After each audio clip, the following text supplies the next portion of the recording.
Hello বন্ধুরা, দেখো আজকে আমি ছোট ছোট কাঁকড়া কালকে বাজার থেকে পেয়েছিলাম। তা হয়তো তোমরা জানি না যে তোমরা ছোট কাঁকড়া খাও কি না খাও। তা আমি আজকে কাঁকড়ার ভর্তা করব। দেখো কিভাবে করছি। নুন দিয়ে দিলাম, একটু হলুদ দিয়ে দিলাম, কড়াইতে তেল দিয়ে দিই, একটু ভেজে নেব। দেখো কাঁকড়াটা ভাজা হয়ে গেছে। এর মধ্যে কাঁচা পেঁয়াজ দিয়ে দিলাম, লঙ্কা দিয়ে দিলাম, নুন দিয়ে দিলাম। নুন আমি আগেও দিয়েছি। সর্ষের তেল দিয়ে দিলাম।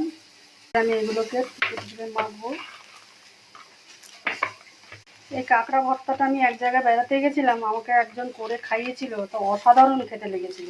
সেই জন্য কালকে পেয়ে আমি আর ছাড়িনি। তো বন্ধুরা, তবে আমার রেডি হয়ে গেছে। যদি তোমাদের এটা খেয়ে ভালো লাগে একটা কমেন্ট করো, একটা শেয়ার করো।